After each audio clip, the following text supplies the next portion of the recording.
Shalom.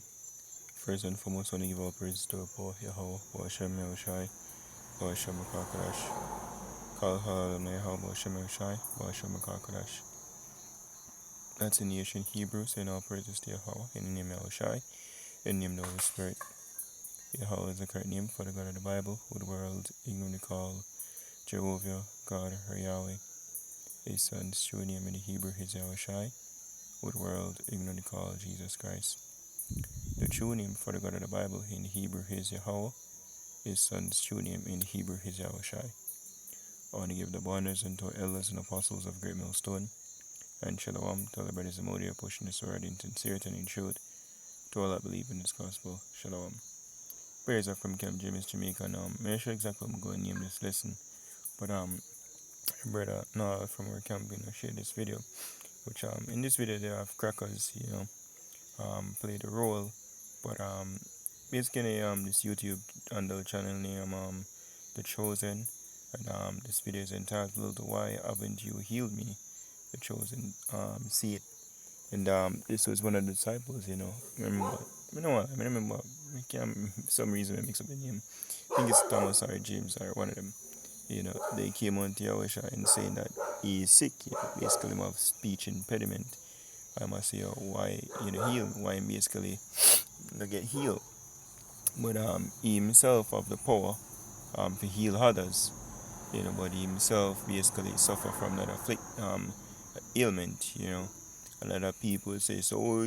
Basically, it's the same thing they said to Yahushai, which part of this lesson was meditating upon it, and same thing them gonna say, Yahushai said clearly, they call the master or the house Beelzebub. Why you think them going to do to his servants? His servants is not greater than his master. If they persecute the master Yahushai, they'll persecute us also. And they believed his words, they will believe us also, which they didn't believe him, they therefore not gonna believe we either. You see me? But something that they looked on, which is carnal, and really overlooked the whole spiritual aspect behind things. Cause for example, Paul will get the account, he was afflicted, Yahushua himself, the scripture refer to it as as a man of acquainted with griefs. When they come the word grief, it go back to like disease. You see me? So this is Isaiah, this is Matthew chapter 27 and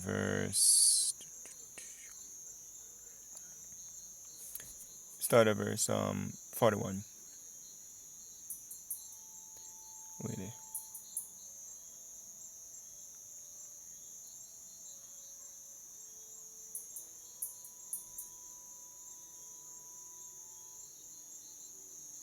Start at verse 36.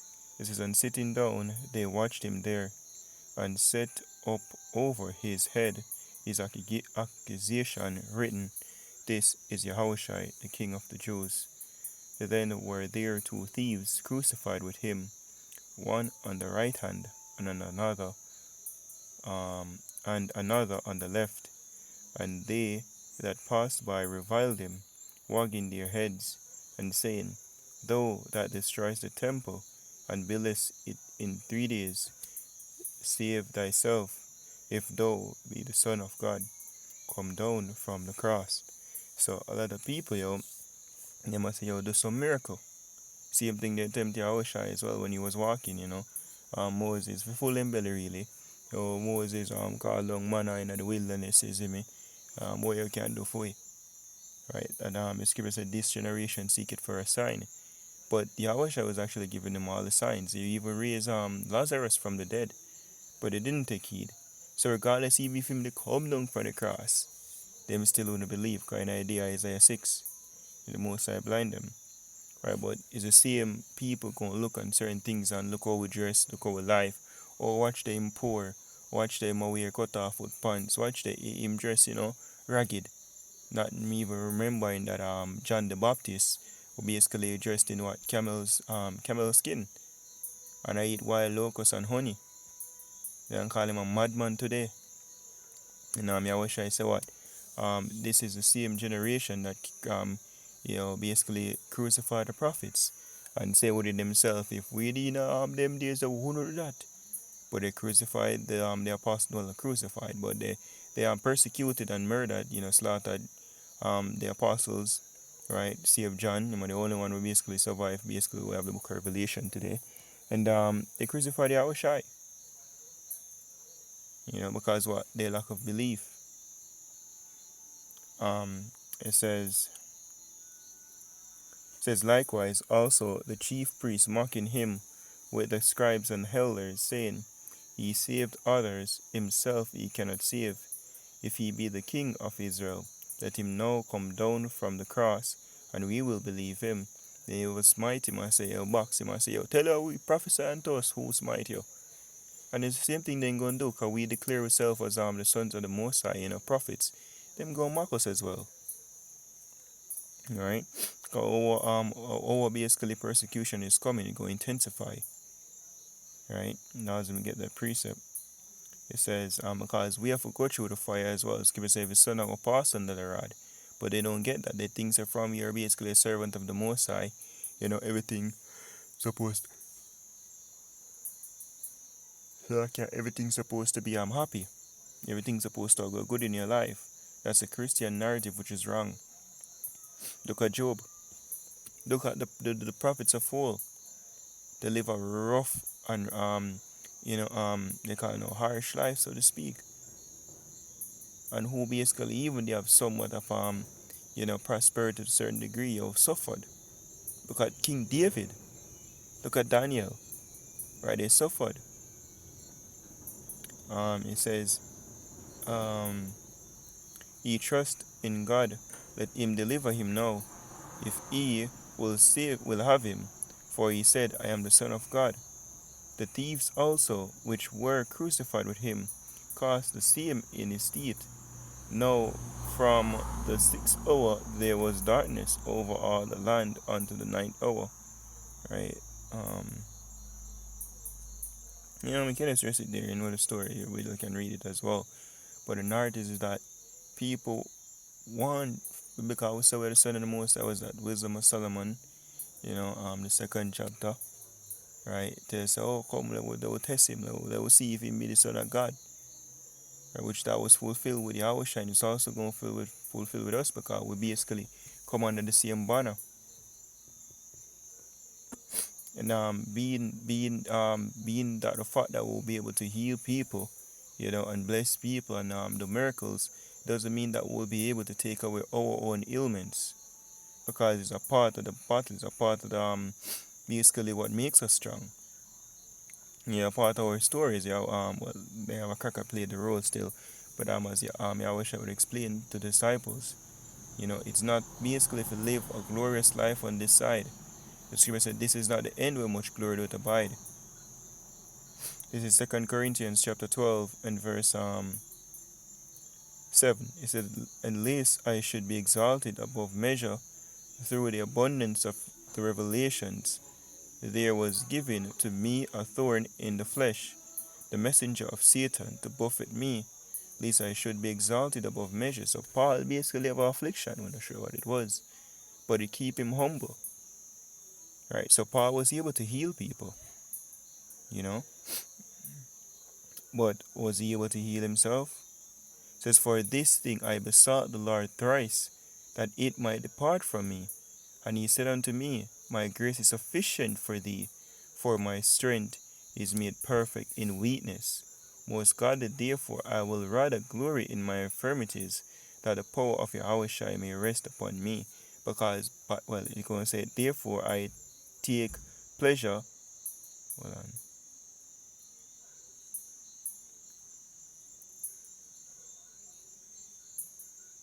Same thing, sorry. It says, therefore I take pleasure in my infirmities, therefore I take pleasure in infirmities, in reproaches, in necessities, in persecutions, in distresses, for Yahushua's sake. For when I am weak, then am I strong. Because Yahweh shows power in weakness. That's how we basically exalt in power. Make somebody base, and lift them up. Versus someone who was strong already and he basically bring him to victory. Then, a long time this man a bad man. You see me?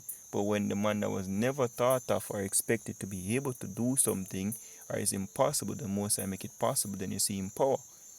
So it's a reason why some of us even still have our infirmities, still have our sickness, with the Most High have us still out there in the highways and edges, suffering the ailment, so we can push through. So we have a story, you know. Um, this is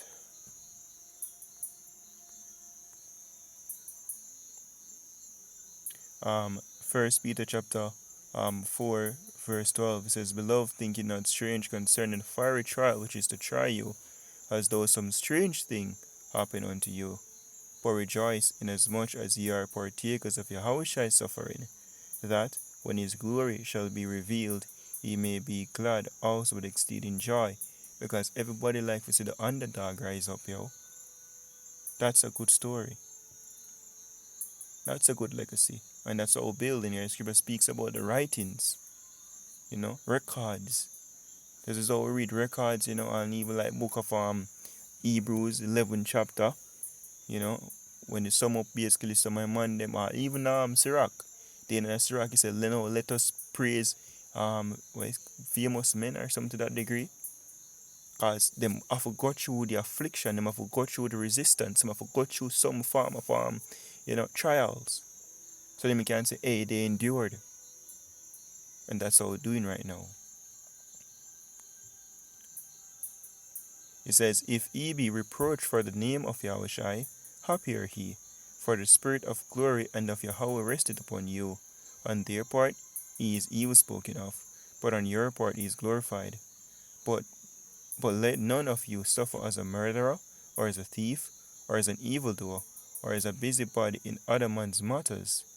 Yet if any man suffer as a Christian," which basically a believer in Yahushai, "let him not be ashamed, but let him glorify Yahweh on this behalf. For the time is come that judgment must begin at the house of Yahweh. But Hashem Yahushai, and if it first begin at us, what shall the end of them that obeyed not the gospel of Yahweh?" And the scripture said, when we are judged, we are chasing after the Most High, that we will basically be condemned with the world. So we basically get the first lick. So we'll be brought unto what? Glory. That correction, that rod. So we can basically be redeemed, be brought back. So that's how we're going through all of this right now. We're not supposed to be here for basically glory. This is not the end where much glory would abide. Though you're serving Yahweh Shem Yoshai, there will be a standard that's lifted, indeed. However, it's not for high level of glorification that come in the kingdom. We're not supposed to live in a luxurious life here. We're going to suffer. Though we heal, we're going to suffer. Because spiritual power is coming. We'll be able to do miracles, heal people. But will we be able, to indeed heal ourselves to that degree? Called brothers of ailments, yo. I'm not saying we're not going to be able to heal one another. It's about certain affliction, expect to still keep or endure until Yahweh shall return. Alright, it says, and if the righteous scarcely be saved, what shall the ungodly and the sinner? So where shall the ungodly and the sinner appear? Wherefore let them that suffer according to the will of Yahweh commit the keeping of their souls to him in well doing, as unto a faithful creature or creator. Salakia. Last precept I had on deck is 1 Corinthians 4, starting at verse 9. It says, "For I think that Yahweh had set forth us the apostles last, as it were appointed to death. For we are made a spectacle unto the world, to angels, unto men. We are fools for Yahushai's sake, but ye are wise in Yahushai. We are weak, but ye are strong. Ye are honorable, but we are despised. Even unto this present hour we both hunger and thirst, and are naked, and are buffeted, and have no certain dwelling place, and labor, working with our own hands. Being reviled, we blessed. Being persecuted, we suffer it. Being defamed, we entreat. We are made as the filth of the world, and are the scoring of all things unto this day." Because that is the walk of a prophet, where we go through hell, right? So we can make it out in our story. Just as we read about Daniel, read about King David, read about Joshua, read about Moses. You see me? Right? It's not about us glory in regard to no ailment, nothing overcome you. You see me? After Scripture speaks about them that stood so stiffly for the name of Yahweh Shem Shai was basically crowned. So in order to stood stiffly, we have to have the resistance, we have to have things that we overcome. So though we get spiritual power, you see me? Right, and in time to come our prayer to the Most High for heal us from certain things. Yes, the Most High is there. Yes, He does heal, but we're going to still have some level of we call it now thorn in the flesh, so to speak, certain form of resistance, so we can endure. Right. So hope this is edifying to you like out there. Give all praise to our poor Yahweh, Shem Shai, Shem Kakadash, the abundance unto our elders and apostles of great millstone. And shalom to the full like shalom.